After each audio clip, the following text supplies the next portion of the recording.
Ora, atendendo ao problema que aconteceu na aula de apresentação, devido ao limite de presenças do software usado para a videoconferência, estou a fazer esta gravação para que de alguma maneira possa ser usada pelos alunos que ficaram impedidos de participar. Portanto, apresentando, antes de mais, a minha apresentação, meu nome é Vítor Pera.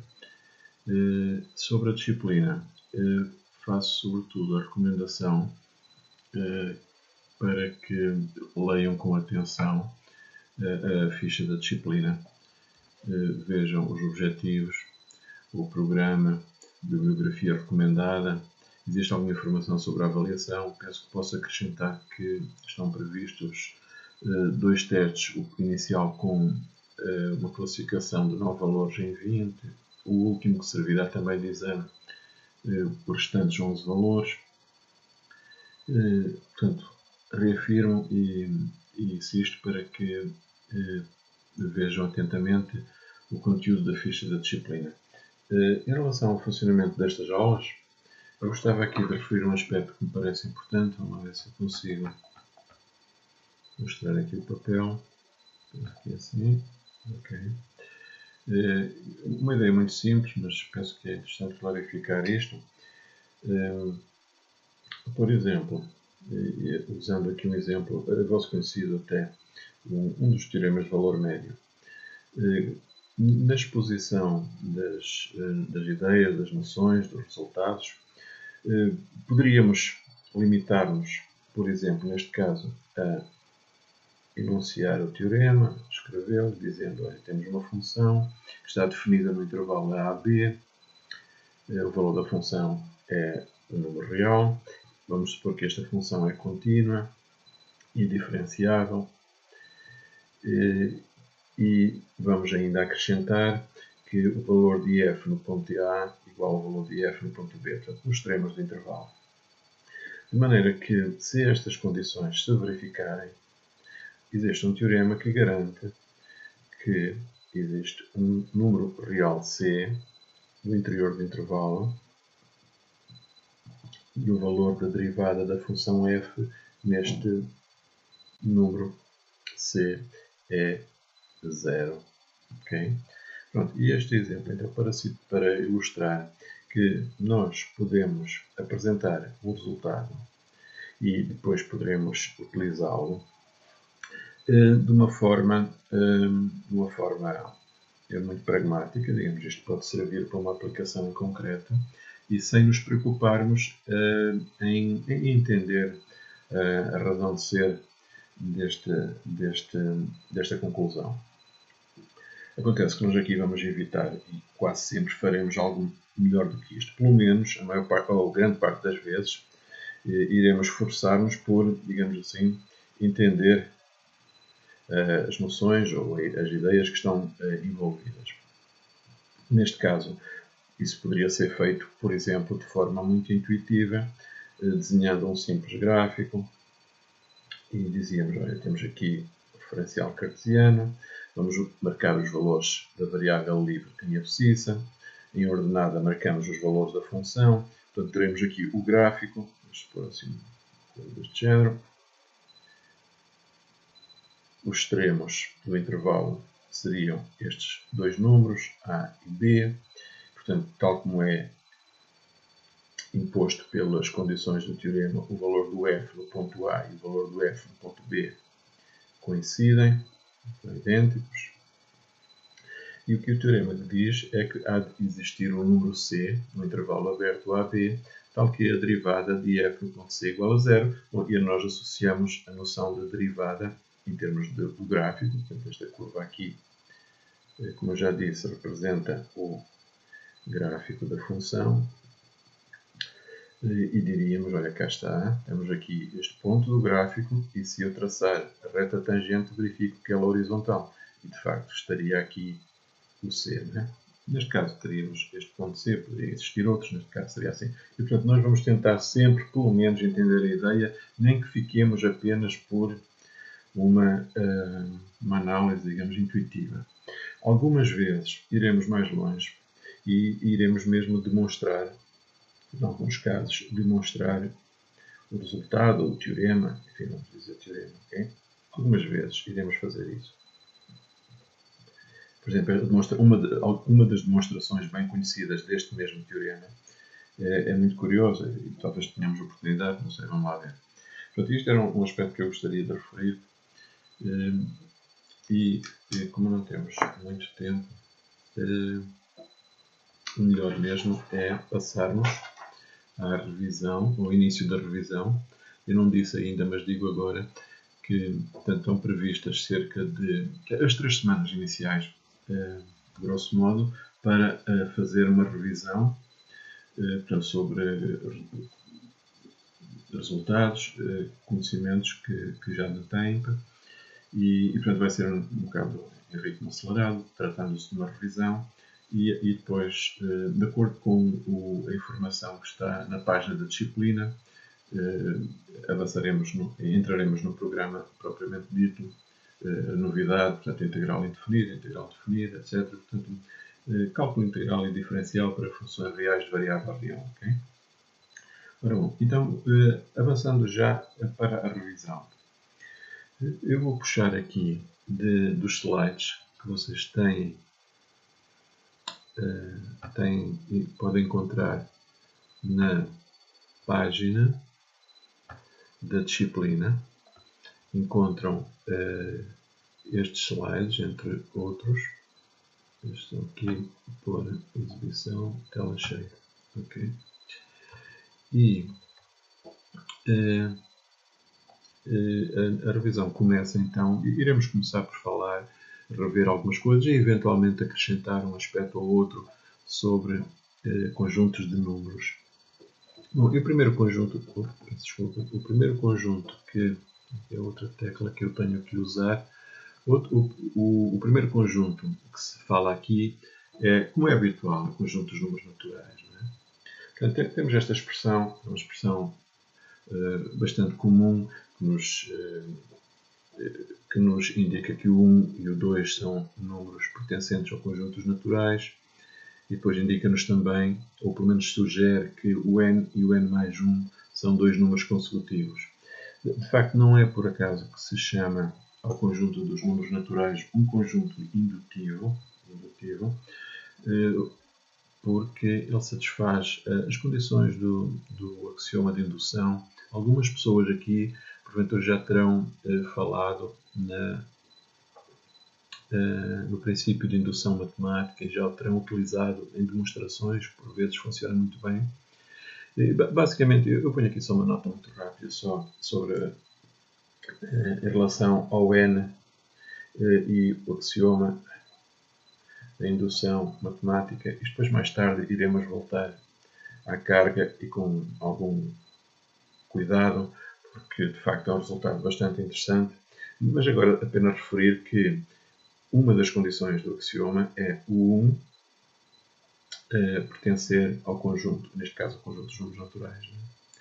E a outra diz-nos que para qualquer que seja o n maior ou igual a 1, se o n pertencer ao conjunto dos naturais, neste caso, então o n mais 1 também será elemento dos naturais. E como é bastante intuitivo, creio eu, combinando estas duas condições, somos capazes de gerar todos os números naturais. Não é? Porque se o 1 é elemento, automaticamente, a partir aqui desta segunda condição, verificamos que o 2 também é, portanto, o 1 mais 1, e sendo o 2, fazendo agora o n igual a 2, o 3 também será, etc. Não é? Então, nós, volto a dizer, mais tarde iremos debruçar-nos com algum cuidado sobre o princípio de indução matemática. Sobre o conjunto dos números naturais, um aspecto que talvez interesse sublinhar é que tem um número infinito de elementos, não é? E tem outra propriedade que nós vamos tentar dar um bocado de atenção, que é que se diz é um conjunto inumerável. Daqui a um bocado já vamos voltar a falar nisso. Bom, para já vamos saltar para os inteiros, portanto acrescenta-se o número 0 e acrescenta-se também os simétricos, digamos assim, dos naturais, de maneira que obtemos o conjunto designado habitualmente pelo símbolo, pela letra Z, e que serão o conjunto de números inteiros, portanto também com um número infinito de elementos, também não limitado, neste caso nem inferiormente nem superiormente, e também inumerável. Já vamos ver isso. Mas vamos passar de imediato ao conjunto seguinte, os racionais. Portanto, o conjunto dos números racionais, os elementos identificam-se com o quociente de 2 inteiros, não é? Tendo cuidado, obviamente, de evitar que o denominador seja o número 0, não é? Aqui sobre os racionais, antes de avançarmos, depois aqui para a representação, a chamada representação decimal, etc., estou a mostrar aqui este slide. Este slide está relacionado com a tal propriedade que eu referi há instantes, de um conjunto ser ou não enumerável, e vamos falar de imediato nisso, que é um assunto que para algumas pessoas será novo e é uma questão curiosa. É uma questão curiosa. Não sei se estava a mostrar os slides. Peço desculpa, estava aqui com isto. Ok. Se não estava a mostrar os slides, deixem-me mostrar. Eu tenho aqui, só tenho este monitor à frente. Deixem-me mostrar por instantes este slide. Portanto, tínhamos falado inicialmente dos naturais, depois o conjunto dos números inteiros e tínhamos ultimamente referido os racionais. E em relação a estes conjuntos, é interessante apresentar aqui uma definição para já. Vamos escrever aqui assim. Definição de conjunto enumerável.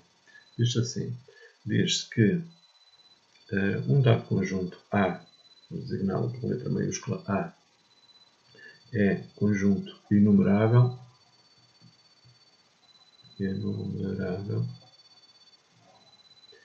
se e só se, portanto, equivale a dizer, existe uma bijeção,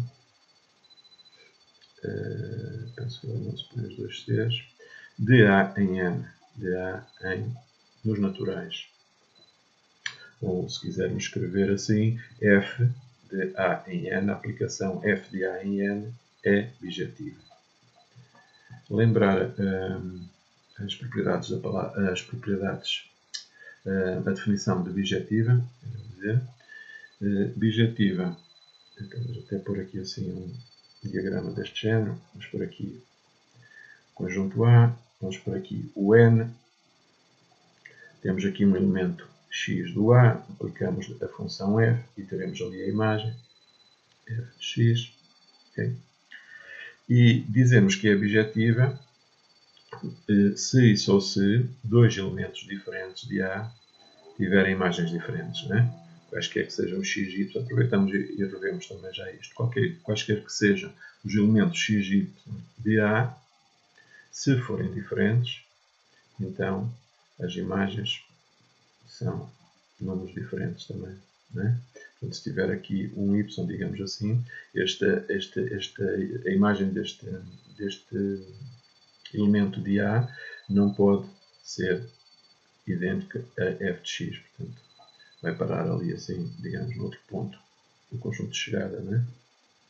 Isto é uma das condições, mas não é a única. A outra condição é que todos os elementos do conjunto de chegada são tocados pela função, não é? Qualquer que seja, vamos chamar y talvez, elemento de n, existe pelo menos um x pertencente a A, tal que y igual a f de x. Okay? Portanto, o conjunto de chegada e o contradomínio coincidem, não é? E isto é o que significa ser bijetivo, não é? Ora bom, então já sabemos nesta altura que ser conjunto enumerável significa existir esta bijeção de A em N. Okay? Esta é a definição. Agora, surge uma questão interessante que é a seguinte, que é, pensando um pouco, e já houve pessoas a fazê-lo por nós, digamos assim, se for possível dispor todos os elementos de A sem repetições, isto é importante também, numa sucessão,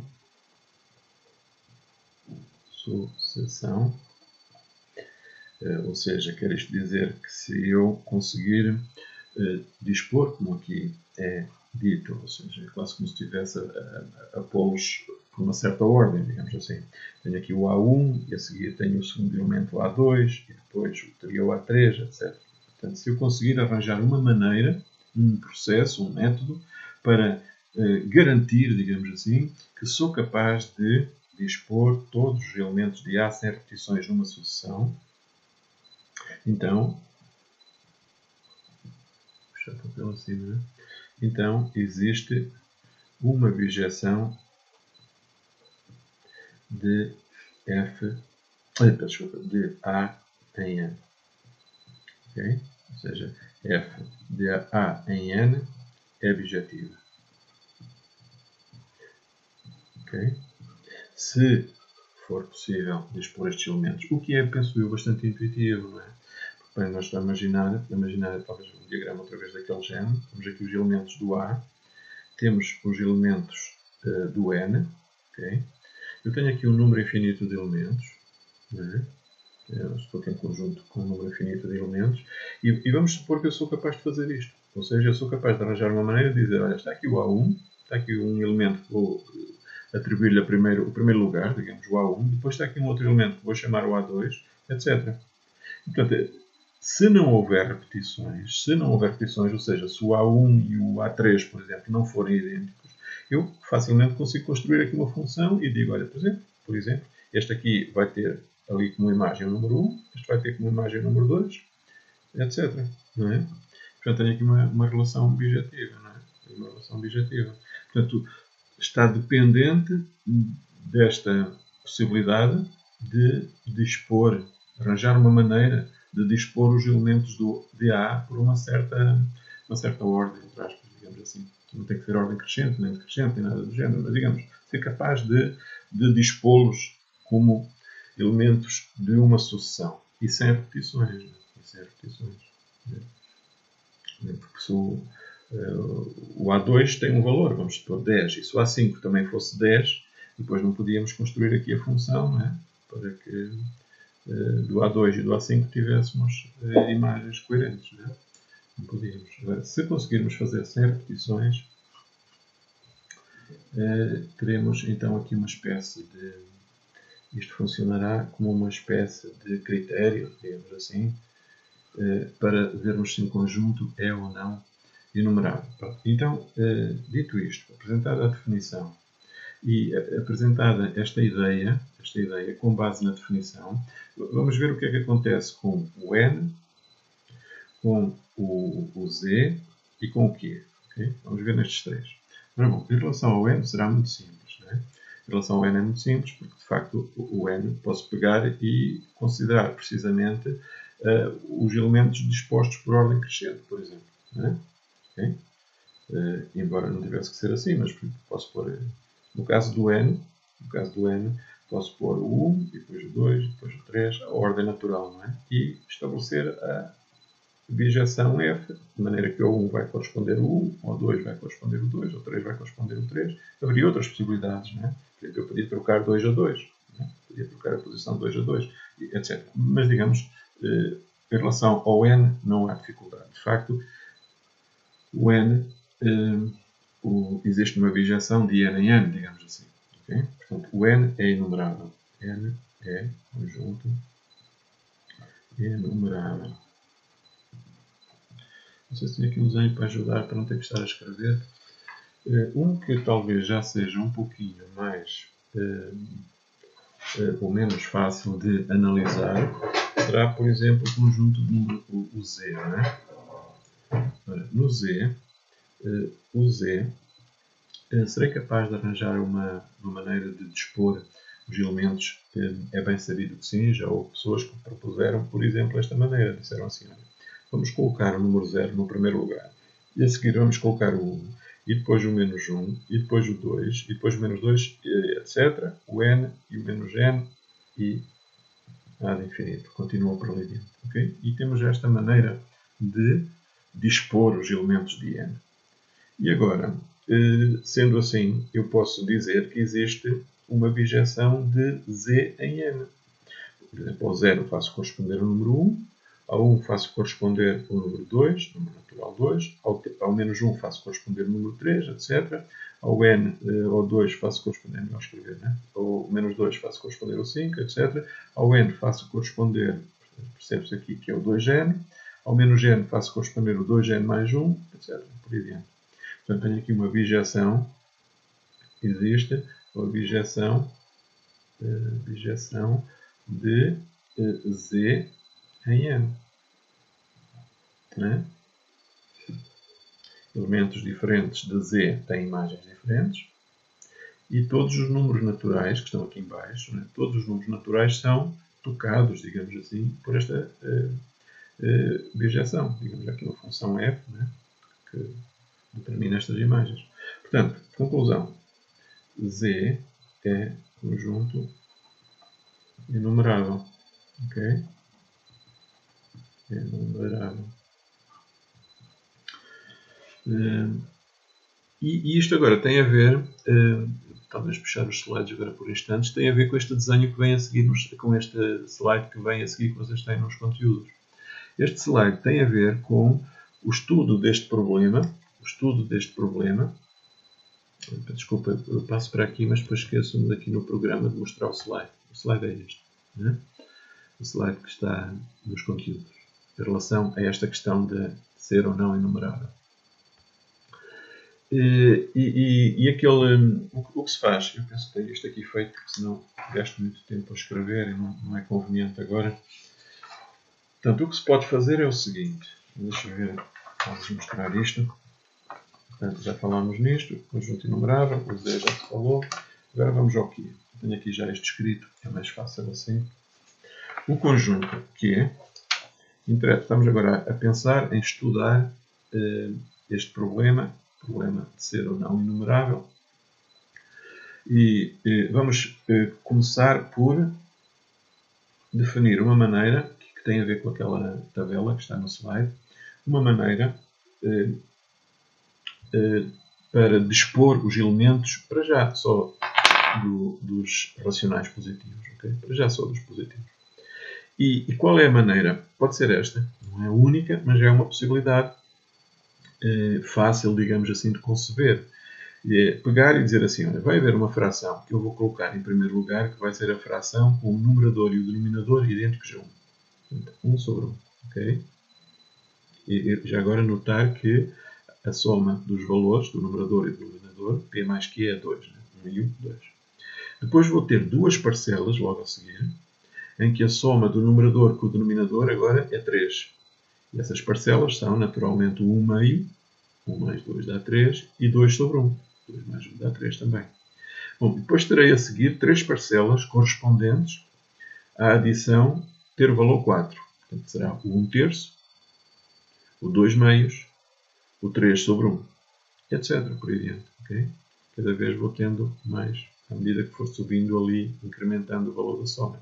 Portanto, mas o que é facto, e este é que é o aspecto importante, o aspecto importante é este, eu tenho uma estratégia, eu tenho aqui um método, já dizendo, tenho aqui um método que me permite ordenar, digamos assim, pôr por uma certa ordem, os elementos do Q+, os racionais positivos. Sou capaz de fazer isto. Depois não esquecer, voltar aqui atrás, não esquecer que nós estamos interessados em que seja capaz de dispor os elementos mas numa sucessão, ok, muito bem, mas também queremos que não se repitam, não é? Porque se repetirem já percebemos que temos problema, ou melhor, nem sequer temos aqui função nenhuma, não é? Então, se quisermos fazer as coisas como pretendemos, não somos capazes. De maneira que temos que ver se aqui há repetições ou não, neste caso há repetições, não é? Por exemplo, está aqui a frente indicado, por exemplo, aparece aqui, começando a varrer da esquerda para a direita, aparece aqui o 2 sobre 2, 2 sobre 2, que é uma expressão para o número 1, para um inteiro 1. E ele já está aqui. 1 sobre 1 também é 1, portanto está repetido, digamos. Né? A expressão é diferente, mas de facto é o mesmo número. Não é? E isto acontece infinitas vezes por aí adiante. Portanto, há repetições, mas eu sei o que é que tenho a fazer. Ou seja, eu sei que sou capaz de eliminá-las. Eu sei que sou capaz de eliminá-las. Embora não vá fazer, porque tenho aqui uma infinidade de parcelas e, portanto, isto não é para... É apenas para perceber se sou ou não capaz de dispor os elementos sem repetições. E nesta altura percebo que sim, sou capaz de dispor os elementos sem repetições.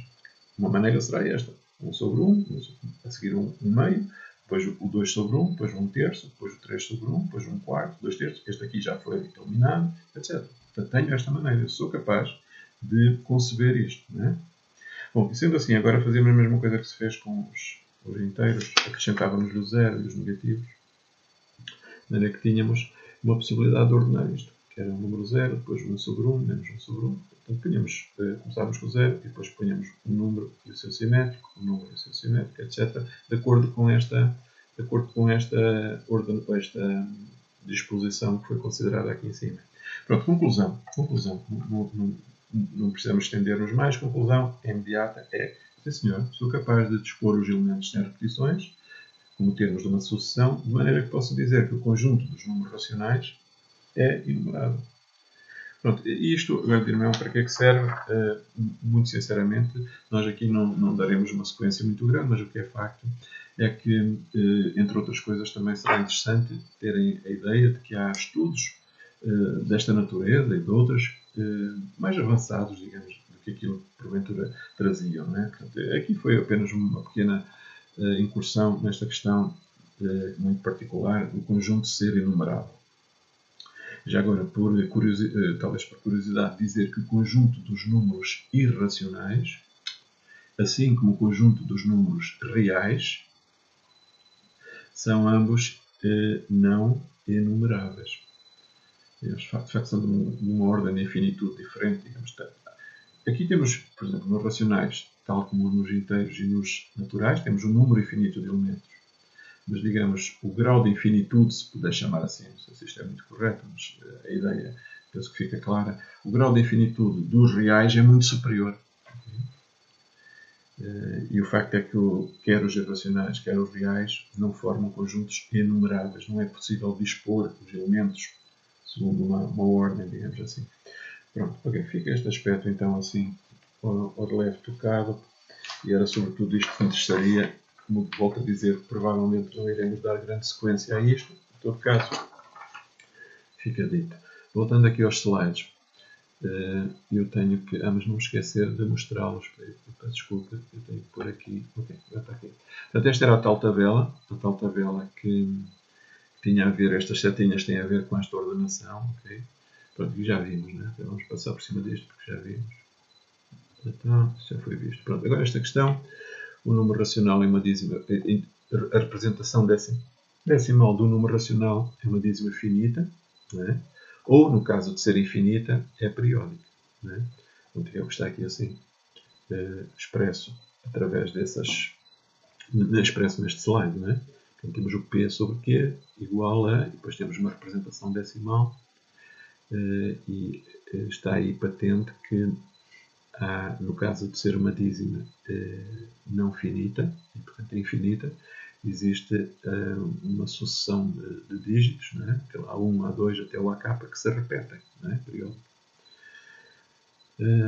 Aqui o exemplo de 1 terço.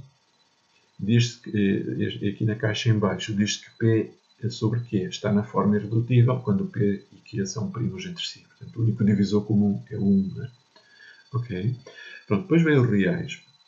Em relação aos reais, talvez eu queria acrescentar uma ou duas coisas em relação ao que está aí, coisas muito simples. Deixa-me só ver. Portanto, em relação aos irracionais, desde logo, a ideia de que não podem ser... A ideia, isto é um resultado bem conhecido, é que pode ser entendido como uma definição, de facto, que é o irracional não pode ser expresso como uma fração de números inteiros. Não é? E a representação decimal traduz-se por dízimas infinitas não periódicas. Pronto, está aqui um exemplo com bastantes casas decimais, digamos, do raiz de 3. Estão aí outros exemplos em cima, em relação ao π, o número de Neper, raiz de 2, etc. Muito bem. Só aqui, não sei se talvez fosse a altura de mostrar, de aproveitar e mostrar, eu tenho aqui já feito, se não me engano, e fica bem a talho de foice, mostrar uma demonstração Vocês têm depois mais à frente, ou temos apontamentos, creio eu, mas eu vou mostrá-la aqui. Tenho aqui feita. Olha só se ponho esta à frente. Demonstração de que é uma demonstração que já tem mais do que 2 milénios, digamos. Isto foi demonstrado pelos gregos. Quando eles perceberam que havia números que não podiam ser representados através do quociente de números reais, aquilo criou uma celeuma. Foi uma coisa muito... Há livros de história que relatam, história da matemática, que relatam peripécias muito curiosas em torno disso. Bom, o que é facto é que a dada altura perceberam que, por exemplo, o raiz 2 não podia ser representado e o π como frações de renteiros e algum tempo depois terá aparecido alguém que demonstrou que raiz 2 não é racional. Portanto, eu vou mostrar aqui uma demonstração que é uma demonstração clássica. Aproveitamos e vamos falando alguma coisa sobre isso.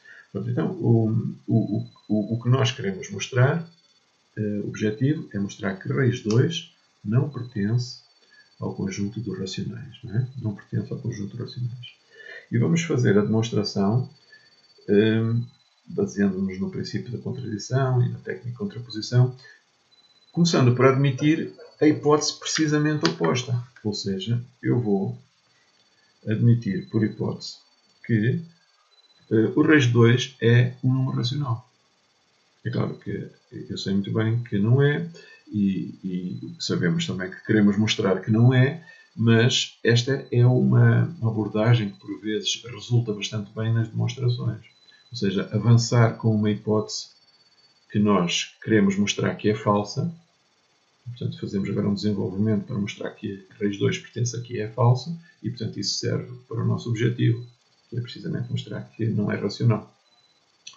Pronto, então, começando por admitir esta hipótese, a hipótese de que raiz 2 é um número racional, nesse caso é possível afirmar, sem problemas, é possível afirmar isto que está aqui assim, não é? Que hão de existir dois números P e Q naturais, primos entre si. Okay? É importante aqui também este primos entre si. De maneira que P sobre Q será o raiz 2. Não é? P sobre Q será este raiz 2, porque eu estou a avançar com a hipótese de que raiz 2 é racional. E, portanto, ao quadrado será 2. Não é? P sobre Q ao quadrado será 2. Ok? E depois, fazendo aqui uma conta simples, pode-se deduzir que P quadrado é igual a 2Q². E depois pode-se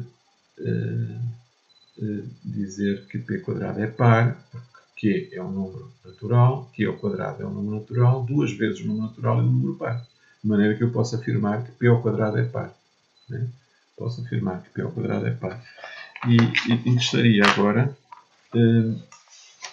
Deixa-me só ver, não sei se... Ou faz-se aqui no questionário, faz-se aqui. Interessaria agora dar o salto seguinte, que é, a partir deste resultado, P² é par, concluir que P é par.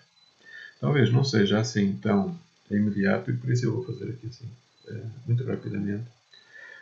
Portanto, este objetivo parcelar, digamos, este objetivo que estamos agora, que temos pela frente, é mostrar que se P² é par, então P é par. Okay? É isto que eu quero mostrar. E isto pode ser demonstrado se eu conseguir mostrar um resultado equivalente. Eu aqui vou chamar uma equivalência da lógica, que é se A implica B, eu posso afirmar que o valor lógico de A implica B é igual ou equivalente, portanto as expressões são equivalentes, a não B implica não A. Isto às vezes chama-se contraposição. Contraposição. Se fizermos a tabela de verdade de A implica B, e se fizermos a tabela de verdade de não B implica não A, rapidamente verificamos que são idênticas. Não é? E, portanto, isto aqui vai ser o A, neste caso. Isto aqui é o B, são estas duas proposições, a proposição A, a proposição B. Então, agora vou substituir o A implica B por este outro resultado. De maneira que vou dizer não B, ora, o B diz que P é par, não B diz que P é ímpar. Né? Neste caso, a ligação de ser par é ser ímpar. Implica não há. E não há é dizer que p² é ímpar. Não é? E isto é muito fácil de demonstrar. Okay? Pronto, basta agora começar por dizer que existe aqui existe um k, pertencente aos naturais, um n0, tal que p igual a 2k mais 1. Né?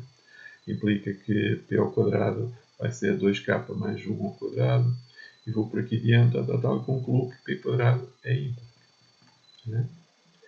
Pronto, aproveitar aqui a oportunidade para falar já nesta ideia da contraposição para demonstrar alguns resultados. Portanto, neste caso, o resultado que nos interessava era este que eu escrevi aqui em cima. Né? Portanto, vamos regressar aqui à demonstração que foi feita então pelos gregos já. Então, o que é que eles chegaram aqui a este ponto e disseram, bom, p² é par, então p é par, como acabamos de ver, agora que não tenha ficado completo. E, portanto, há de existir um número natural tal que p é igual a 2k. P é 2 vezes esse número. E pegaram então em 2k, substituíram lá em cima e chegaram à conclusão de que q² é par. Né? Substituindo p por 2k ali em cima, naquela expressão, obtém-se que q² é igual a 2k². Desculpa, não sei se está. Ok. q² é igual a 2k², ou seja, q² é par. Bom, e se q² é par, então agora já sabemos que q é par e isto resulta numa contradição, ou seja, onde é que está a contradição neste caso? A contradição, estas setas estão aqui assim a assinalar, é que nós aqui em cima dissemos que os números naturais p e q eram primos entre si. E eu tenho a possibilidade de dizer isto, né? Uma forma de representar um número racional, o quociente de dois inteiros, primos entre si. E agora, aqui estou a dizer que p é par e q é par. Ou seja, se o p for par e o q for par, então não são primos entre si, porque o 2 também é um divisor comum, não é? E, portanto, a contradição está aqui. A conclusão é que esta hipótese inicial, com este raciocínio, está todo correto. Só se justifica esta contradição se nós afirmarmos, como devemos fazer, que a hipótese considerada inicialmente, ou seja, raiz 2 é um número racional, é falsa. E é aqui que se chega à conclusão. Portanto, que o raiz 2 é um número, afinal, não é racional e há de existir um outro conjunto capaz de o suportar. Portanto, arranjou-se um nome, o nome é sugestivo, naturalmente, é o conjunto dos irracionais. Ok? Deixem-me só voltar aqui aos slides. Portanto, já falámos nesta questão. E entramos agora nos reais. Pronto, disse alguma coisa, não muito, mas disse alguma coisa sobre os números irracionais, a questão das dízimas infinitas, não periódicas, a demonstração clássica do raiz 2 não ser racional, ser irracional, ser um número irracional. E agora entrávamos nos reais. Aqui, neste slide, desculpa, não sei se é isso que está a aparecer no ecrã, não, aqui só está no meu computador, mas no ecrã não. O slide que eu estava agora a referir-me era este, o slide onde é o primeiro slide sobre os reais. Portanto, eu gostava aqui talvez de dizer uma coisa, coisa simples, mas dizer uma coisa, que era apenas isto. Aquilo que provavelmente vocês fizeram terá sido muito diferente daquilo que eu fiz, quando eu segui mais ou menos também o percurso deve ter sido muito diferente no secundário. E daquilo que eu me recordo, ensinaram-me assim. Olha, é um conjunto de números naturais, okay? Às vezes contava-se umas histórias em torno disso simples, e portanto o mesmo nome é sugestivo, números naturais. Não é? Depois acrescenta-se-lhe aqui mais outros números, acrescenta-se-lhe o zero e acrescenta-se os simétricos. E obtém-se o conjunto dos números inteiros. Depois faz-se uma espécie quase de upgrade disto, acrescentam-se as frações não inteiras e obtém-se os racionais. E depois acrescentam-se os irracionais, mais os irracionais, e obtém-se os reais. Esta foi mais ou menos a história que me contaram. Portanto, nós começamos pelos naturais, a seguir temos os naturais contidos nos inteiros, depois passamos aos racionais e, finalmente, aos reais. E mais tarde, algumas pessoas, todos nós, e vocês também, falaram nos números complexos, portanto, que é digamos, quase uma extensão disto. E esta terá sido a abordagem também vossa conhecida. Aqui, nestes slides, como podem verificar, faz-se uma coisa diferente e talvez explicar só um pouquinho melhor qual é a ideia. A ideia é, em vez de apresentar os conjuntos o conjunto dos reais desta maneira, fazê-lo de uma outra forma. Eu tenho aqui algumas notas que já estão mais ou menos escritas e que basicamente têm a ver com uma abordagem, em vez de ser esta abordagem, digamos assim, quase construção gradual do conjunto dos números reais, começando pelos naturais, uma abordagem bastante diferente, que é aquilo que se poderia chamar pela via axiomática. Ou seja, começa-se por dizer uma coisa, diz-se assim, olha, vamos assentar de que vão ser usados alguns objetos matemáticos no edifício que vem aí a seguir, no edifício que vamos construir aí a seguir. E esses objetos são o número real, e para já fica quase só a designação. Não se explica o que é o número real, não se define o número real, só se diz, olha, vai existir um objeto que é o número real. Vão existir operações e interessam-nos em particular duas. É a operação que se vai chamar adição e a operação que se vai chamar multiplicação. E vai também ser necessário recorrer a outro conceito primitivo, digamos, que é o conceito de número real positivo. Okay? Para depois permitir ordenar os números, falar nos positivos, negativos, etc. Portanto, isto é o primeiro passo, digamos assim, que é quase dizerem-nos, olha, existem estes objetos, como eu disse inicialmente, não é? Mas não se definem ainda como é que eles se comportam, o que é que se vai fazer com eles, digamos. Mas logo a seguir, para que isto faça algum sentido, logo a seguir são apresentadas propriedades, digamos assim, que estes números e estas operações devem satisfazer. Okay? E estas propriedades estão distribuídas, digamos assim, através de axiomas que em muitos livros são agrupados em três grupos. Há os chamados axiomas de corpo. As pessoas que da álgebra vão estudar isto com muita atenção, porque a estrutura algébrica, a estrutura de corpo é uma estrutura algébrica e, portanto, vocês vão estudar isto com muito cuidado. Portanto, eu estou a mostrar aqui neste slide aquilo que são resultados já familiares, digamos. Ou seja, por exemplo, o primeiro axioma o que diz é que dois quaisquer números reais verificam esta igualdade. Ou seja, A mais B é igual a B mais A, aquilo que nós chamamos de propriedade comutativa, etc. Vai por aí abaixo. Existência de elementos neutros, existência de elemento do inverso, etc. Este conjunto de propriedades, então, é aquilo que nós podemos chamar os axiomas de corpo. Axiomas de corpo. Okay? E que, em termos práticos, têm a ver, então, com as propriedades, ao fim e ao cabo, das operações de adição e multiplicação. Né? Basicamente é isso. Né? Depois, voltando aqui talvez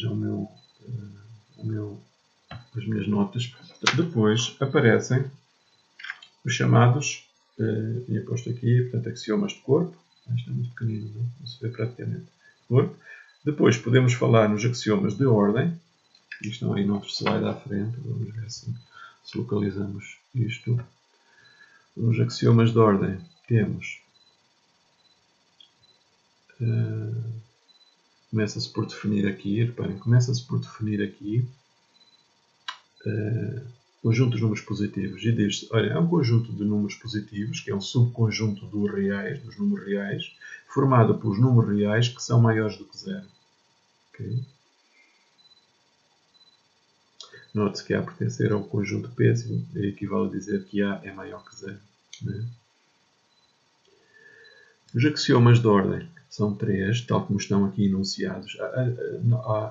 Em relação a alguns axiomas, nem todos os autores os apresentam da mesma maneira. Os axiomas de ordem, creio eu, costumam aparecer desta forma.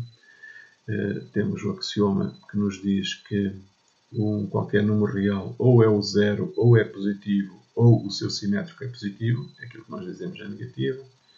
Depois o axioma 2, de ordem 2, diz que a adição é uma operação, às vezes diz-se assim, uma operação fechada. A adição de dois positivos é um número positivo. Okay? Se o A e o B forem números reais positivos, então a sua soma é um número real positivo, assim como o produto. Portanto, são operações fechadas. Okay? Eu tinha aqui, deixa eu ver se tenho aqui assim à mão, uma coisa muito simples, que é, só para aproveitar esta oportunidade para falar aqui. Vocês têm aqui depois exercícios para demonstrar. Isto já passa para outra coisa, mas vamos gastar aqui só mais 2 ou 3 minutos com uma coisa muito simples. Mas só para de alguma maneira também, isto não fica às vezes tão vazio. A ideia é, vou fazer aqui um exercício que aparece mais à frente num slide e fazendo-o já. O exercício é este. Vamos ver se eu consigo localizar isto. O exercício é este. Ok, penso que está visível agora, não é? A partir dos axiomas de ordem, demonstrar este resultado. E isto, aproveitamos este exercício para chamar a atenção a 2 ou 3 aspectos de ordem prática, coisas muito práticas. Vamos supor que o A, o B e o C então são números reais e, por hipótese, o A é maior que o B e queremos concluir que o A mais C é maior que o B mais C. E estes exercícios, por vezes, embaraçam-nos bastante, desde logo porque parecem-nos tão óbvios que eu digo assim, bom, mas o que é que eu tenho que fazer aqui? O que é aqui para mostrar? Isto é evidente, digamos, é o que apetece dizer. Não é? Bom, aqui eu talvez apelava para uma ideia, que era dizer, bem, quando propuserem para fazer uma demonstração deste género, se calhar uma coisa boa a fazer é quase esquecer aquilo que eu sei de matemática, em termos de bagagem, os nossos conhecimentos de matemática, esquecê-los, e pegar apenas naquilo que nos facultam. Neste caso, nos axiomas. Axiomas de corpo e nos axiomas de ordem. Okay? Esquecer é como se eu não soubesse nada de matemática, fosse um zero em termos de manipulação algébrica, etc. E vou-me tentar agarrar só aos axiomas. Pronto, e é mais ou menos nessa linha. Então, talvez começar por dizer isto. Com base nos axiomas de ordem, aparece esta definição.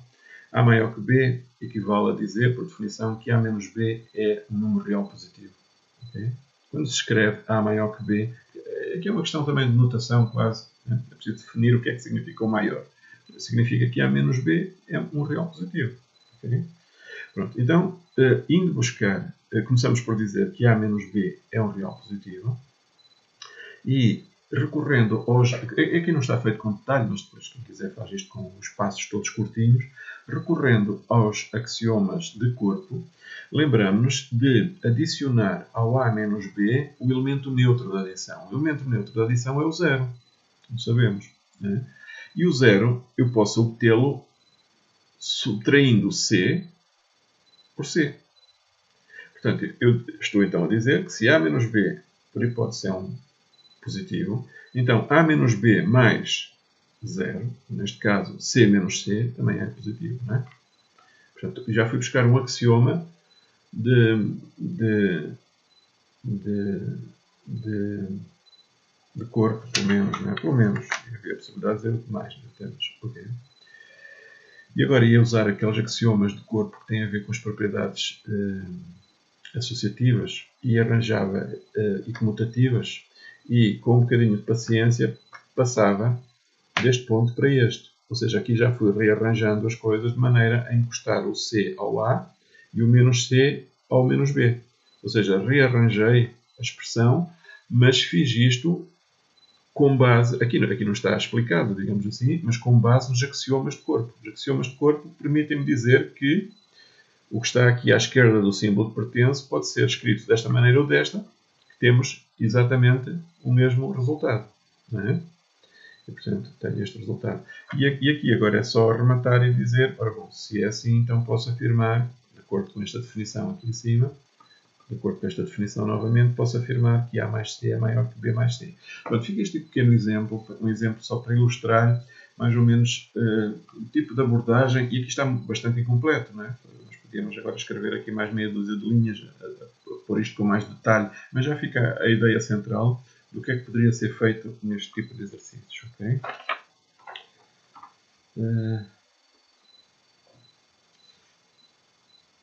Aqui talvez só, olha, uma coisa, chamar a atenção a isto. Na aula que já agora aproveito, nós aqui fizemos, e já fizemos atrás, não é? Ao fim e ao cabo, a aplicação da técnica de demonstração, chamado método direto, não é? Arrancamos algo que por hipótese é verdade para tentar chegar ao resultado que nos interessa. E isto por vezes chama-se o método dedutivo, que tem a ver com a tabela de verdade. Não é? Eu já agora só meio minuto para falar nisso. Portanto, se eu fizer a tabela de verdade de A implica B, tenho aqui estas situações possíveis, as 4 situações possíveis, os valores lógicos de A e B, e tenho aqui a coluna que conheço da relação implicação. Ora, se a implicação for verdadeira, a segunda linha não faz sentido, não é? Na segunda linha a implicação é falsa, e portanto fico só com a primeira linha, ou a segunda, ou a terceira, desculpa, a primeira, a terceira ou a quarta. Por outro lado, eu estou a admitir que A é verdade, e se o A for verdade, de facto, a terceira e a quarta não fazem sentido, e só posso estar na primeira linha, de onde concluo que o B é verdade. Isto é um método dedutivo, basicamente é isto, não é? Ok, voltamos então aos slides. Penso que ficou mais ou menos isto dito. Eu só vou acrescentar outra coisa ainda, peço desculpa, não é aqui, é aqui. Não, ainda antes disto, voltando aqui atrás, peço desculpa, não me esquecer disso. Aqui não está nestes slides, mas eu acrescento porque parece-me interessante. Para além dos axiomas de corpo e de ordem, é muito frequente acrescentar um outro axioma, que é geralmente referido como axioma do Supremo. Está muito pequenino, mas é só uma coisa muito simples para dizer o que é que isso tem a ver com o quê. Isto tem a ver, eu tenho aqui um exemplo. Acho que vou botar aqui qualquer coisa. Só referir isto assim muito a correr. Portanto, axiomas de corpo, axiomas de ordem, e vamos falar neste axioma do Supremo. O axioma do Supremo tem um enunciado, desculpa, não é isto que eu queria mostrar, um enunciado muito simples. Basicamente o que diz é isto. Está aqui à frente. Eu por aqui acrescentar, que lembrando de pôr. O texto é este, ou equivalente a isto. Qualquer subconjunto dos reais que não seja vazio e que seja limitado, portanto, se for não vazio e limitado superiormente, pode não ser limitado inferiormente, né? Mas se for não vazio e limitado superiormente, tem supremo. Tem supremo. Então, se quiséssemos escrever uma expressão utilizando aqui a linguagem matemática, escreveríamos qualquer coisa deste género, todo e qualquer A subconjunto de F, se o A for diferente do conjunto vazio, e se o A é limitado superiormente, então existe um número real, e este número real chama-se supremo de A. Vocês sabem muito bem que o supremo de A é mais pequeno dos majorantes. Agora só uma situação aqui muito simples para ilustrar o interesse disto. Seria, por exemplo, isto. Só para ilustrar o axioma do supremo. Uma coisa assim muito simples. Em que, portanto, como sabemos em que não existem os irracionais, não é? E agora imagine que tínhamos um conjunto designado precisamente por A, e este conjunto estava expresso desta forma. É formado por números racionais, não temos os irracionais, e o quadrado de qualquer elemento, x, deve ser mais pequeno do que 2. Okay? E vamos supor que não temos números irracionais. Volto a repetir. Okay? Não existem mesmo números irracionais. Vamos supor que não existem números irracionais. Okay? Nem no conjunto, nem fora dele. Portanto, só temos racionais. Se nos perguntassem, olha, uma majorante para este conjunto, e nós dizíamos, olha, uma majorante para este conjunto, por exemplo, 3, porque 3 ao quadrado, até aqui o desenho até em baixo, não é? O conjunto irá, está aqui a reta, e está aqui assim mais ou menos este esquema que por vezes se utiliza para marcar, isto é um intervalo, neste caso, este intervalo é especial porque faltam lá os irracionais, não é? Portanto, eu até tenho aqui uma palavra a dizer furo, este furo quer dizer que estão a faltar os irracionais, não é? Pronto, mas imaginamos nós, digamos assim, uma espécie de intervalo que acabaria, temos aqui o 0, que acabaria alguns ali um pouco à esquerda do 2, não é? E portanto, se dissesse, olha, arranja uma majorante, eu dizia, por exemplo, 3, porque 3 ao quadrado, o 3 estaria para aqui, não é? Estaria para ali o 3. E, de facto, todos os elementos de A são menores ou iguais a 3, portanto era uma majorante. Mas se me dissesse assim, olha, eu não quero uma majorante qualquer, eu quero o mais pequeno de todos. Ou seja, eu quero o supremo. Eu quero o supremo do conjunto A. E nós, de facto, podíamos esforçar-nos bastante que nunca chegaríamos a resposta alguma, a não ser dizer que no conjunto, considerando que não existem irracionais, não é possível indicar o supremo de A. Não existe, digamos, supremo de A. Nós sabemos que se tiver a reta completa, sem furos, ou seja, se a reta tiver os racionais, mas também os irracionais, nós sabemos muito bem onde é que está o supremo. O supremo está no número raiz de 2, que é o mais pequeno dos majorantes. É o mais pequeno dos majorantes, não é? E sabemos muito bem. O problema é que nós estamos a supor que não temos os irracionais. E, portanto, não há nenhum racional que se possa dizer que é o mais pequeno dos majorantes. O indivíduo pode dizer, mas vou arranjar aqui um número muito próximo do raiz de 2, um pouquinho à direita. Não adianta, porque garantidamente à esquerda vai existir um outro racional mais pequeno e que é majorante. Não adianta.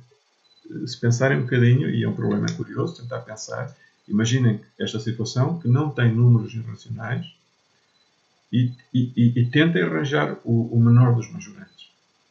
De facto é infrutífero, não é possível. Bem, e este axioma do Supremo, por vezes é que se diz que é o axioma que tapa os buracos da reta real, ou seja, torna a reta real de facto um contínuo de pontos.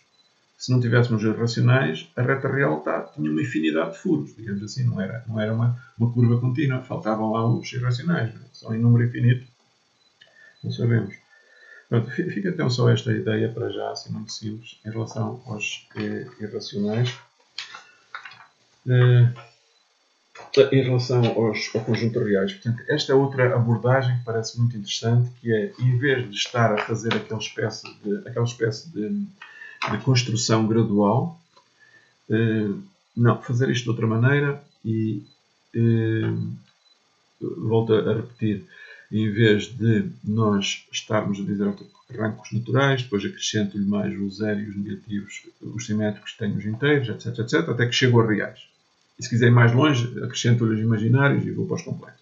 Não fazemos assim. O que fazemos, de acordo com esta abordagem, é imaginar que existe um conjunto, existem objetos que são número real positivo, operação adição, operação multiplicação, digamos, introduzem-se quase esses nomes, é quase como se fossem os nomes. Aguardem um bocadinho que eu já vou explicar como é que isso funciona. E como é que se explica, como é que isto tudo se articula? Através destes axiomas. Pode ser axiomas de corpo, como já vimos, tem a ver com as regras muito familiares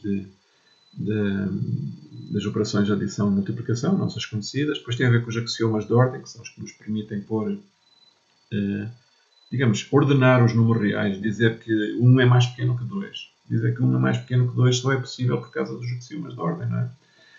E depois falei agora neste axioma do Supremo, que é, digamos, o que tapa os buracos, digamos assim, da reta real e obriga a que existam, vamos dizer assim, entre aspas, obriga a que existam irracionais. Vimos aquele exemplo do conjunto A, que tinha o Supremo, que não tinha Supremo se não existissem números irracionais, e se acrescentarmos os números irracionais, o Supremo, neste caso concreto, seria o raiz de 2, não é?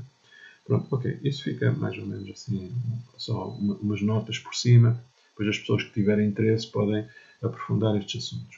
O que é facto é que nós aqui temos que avançar e vamos passar para a noção de módulo e distância entre dois reais. Temos a definição de módulo ou valor absoluto. O módulo ou valor absoluto do número real é o próprio número real, se ele for maior ou igual a zero, ou o seu simétrico, se for menor, às vezes até se diz menor ou igual a zero. O igual pode estar em cima ou em baixo, tanto faz.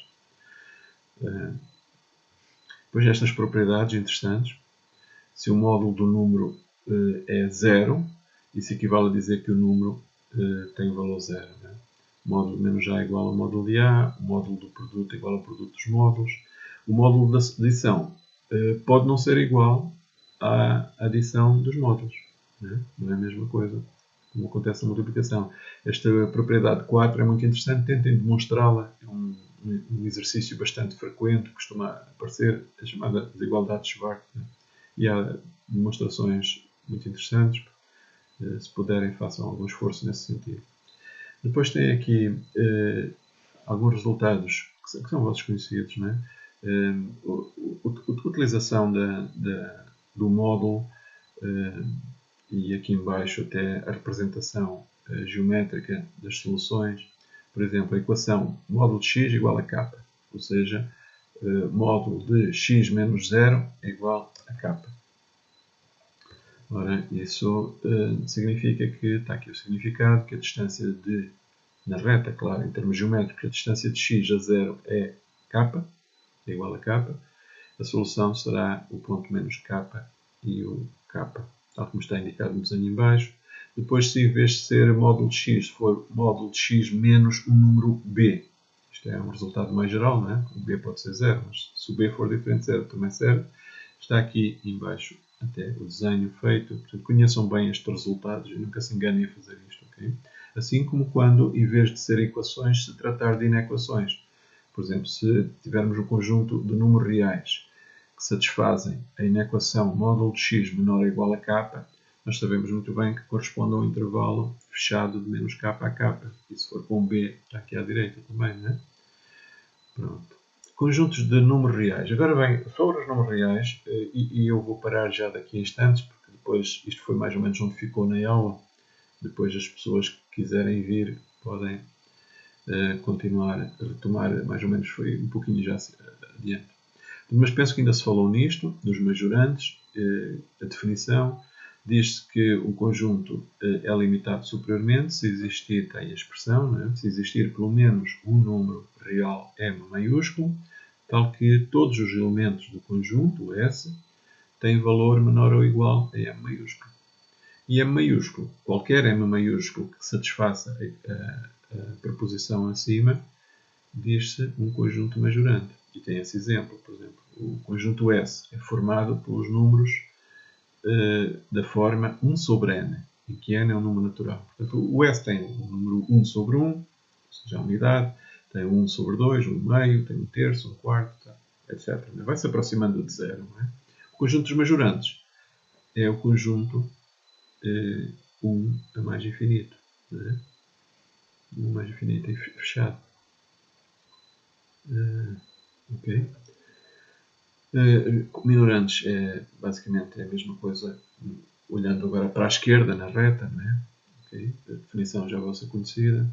Neste caso, o mesmo exemplo do S, que era o exemplo já anterior, o conjunto dos minorantes é de menos infinito a zero. Né? Menos infinito a zero. Portanto, o maior dos minorantes é o zero. Okay? Conjuntos limitados. Diz-se que um conjunto, um subconjunto de R, designado por S, é limitado inferiormente e... desculpa, estava a ler mal isto. Portanto, a definição de conjunto limitado é um conjunto, portanto, subconjunto de R, que é limitado inferiormente e limitado superiormente. E, portanto, simultaneamente, digamos, tem que ser limitado à esquerda e à direita, entre aspas. O S diz-se um conjunto limitado. Ok, então lá seja, peço desculpa, não estava a ler bem, né? Seja S, então o S é um conjunto limitado. Exemplo, o exemplo já visto anteriormente, mas tem aí vários exemplos. Bem, se o conjunto, se tivermos estudado já o conjunto dos majorantes e o conjunto dos minorantes, e se não forem vazios, se nenhum deles for vazio, se forem ambos não vazios, talvez dizer assim, pode-se dizer que é limitado. Não é? Okay? Depois tem outros exemplos aí, vejam esses exemplos, está bem? Estes são exemplos simples, na parte deles.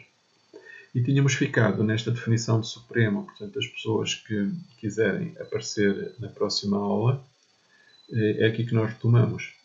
E sendo assim, talvez eu deva desligar, também para não ficar o ficheiro muito grande e para não tomar mais tempo. Pronto, então, as pessoas que forem, encontramos em princípio na aula, que será amanhã, porque estou a gravar isto quinta-feira à tarde. Okay.